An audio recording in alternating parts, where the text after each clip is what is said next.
But as soon as I learned to write, I started writing things that I thought of as poems. And because I was a narcissist, I thought of them as great poems, like childish rhymes. I felt were fabulous contributions to English literature. So I grew up with this sense that I was indeed giving wonderful gifts of poetry to other people. But most American poets grow up in cultures, not all of them, but American culture is not poetry friendly. We used to be in the 19th century, poetry was the most popular form of literature. But that started fading in the early 20th century. That was a long time ago. There's been something of a renaissance, particularly during the pandemic. But when I was growing up as a poet, I soon learned that most people really did not want me to read my poems to them. When I was working in an office, I remember telling somebody I was a poet, and she started backing away. So, um, and poetry is something that a lot of people have been taught is sort of like the IQ test from hell.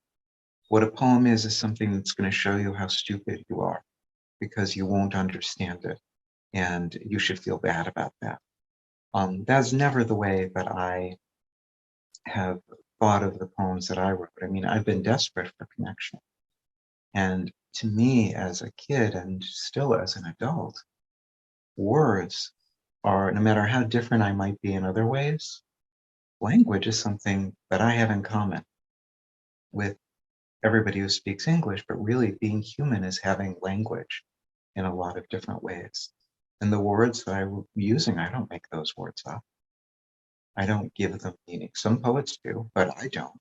Um, so it was a way of overcoming my isolation and finding connection. And the poems that I'm going to be highlighting are from a many years effort to create language for this aspect of experience, which is the experience of the divine in relation to the divine, that I felt Americans and even Jews, American Jews, were really lacking in language for that.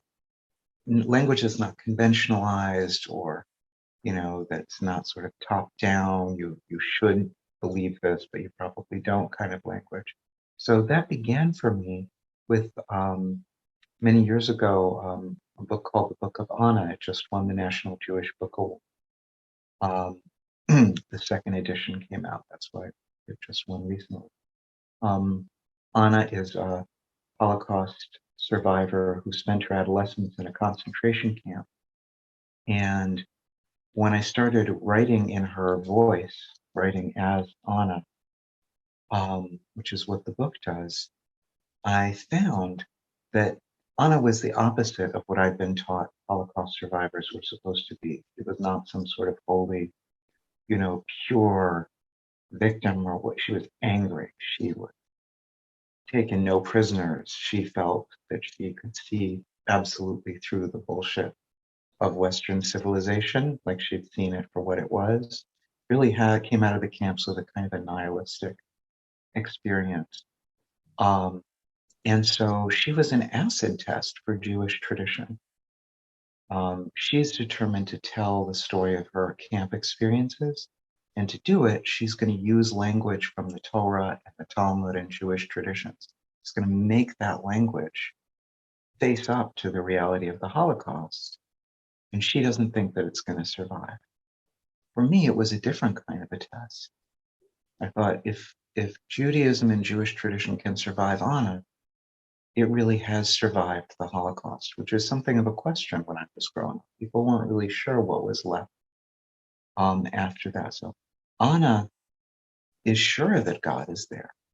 That's why she's so furious. Not that, there's the absence of God. It's like, yeah, God is there, and what good did that really do? So that's one phase of this. For me, that was a place I had to start because I felt like it was the place that the Jewish culture I grew up in was starting with. What can we make of the bond between Jews and God in the wake of the Holocaust? Many years later, after I'd started living as myself, um, I I went through a terrible period. The illness that I have now, I didn't know what I had. It looked like I was losing the power of speech by the day. Right? So I thought, I have to write anything that I really want to write. I've got to do it right now. And in a couple of months, I realized what I wanted to do was write Psalms, like David's Psalms, not the Hallelujah Psalms. I wanted to write the personal kvetch Psalms because I was going through something unspeakable. I live in a beautiful place. I could see all this beauty all around me. And I knew that that was God, the God that I'd hung out with. But what I was going through was intolerable. And I wanted to make God sit through my monologues of discontent and force God to be there with me. And so as I wrote these Psalms, I found that God, as is not uncommon, was practicing a certain kind of jujitsu. I didn't let God say anything, but the more I was forcing God to be in relation to me, the more I found I was in relation to God. And so the book became a kind of a love story, really the reverse of my marriage. I took all that, when you have a bad marriage, you've got all this language from the fights that you go through over and over again. Well, my marriage was over, but I still had all the language. I put that into the poems. But unlike my marriage, though the fights that these poems were having with God ended up bringing us closer together. And then more recently, I started wondering, I got my say, I filibustered, God had to listen to me, but I wondered what was God saying? I was longing for God's voice, and I was invited to a Shekhinah festival. Who knew? And so I started writing a couple of poems in the voice of the Shekhinah, kind of as a fictional persona, which I enjoyed very much. But when I went back to revise them, I realized that this is idolatry. I've made a little tiny Shekhinah puppet, and I'm pretending to be God in it, and I like it a whole lot, the way people always like projecting our ideas onto God.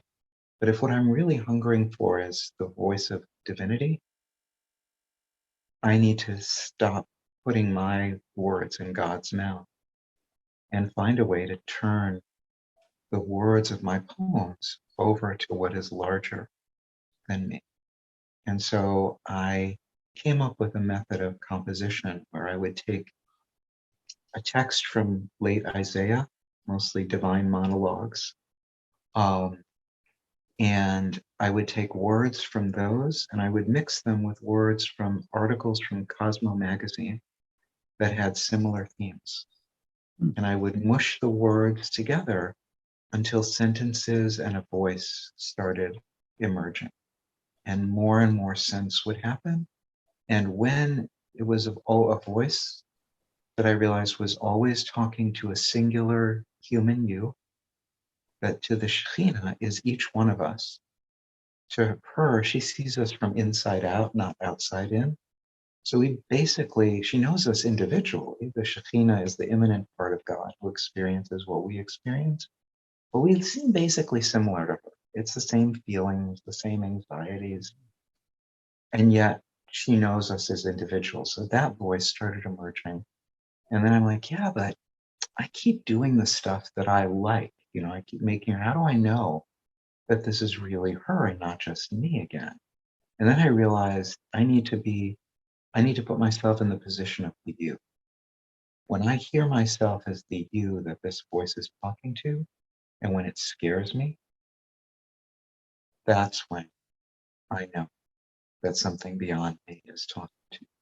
So that I worked on those for a long time, and a whole cycle of them is about to be published in a couple of weeks. And so Yeah, that's the what I'm hoping to do with poetry is to look at these different ways of thinking about our relationships with this idea of divinity that's so important to us and so problematic to us as Jews.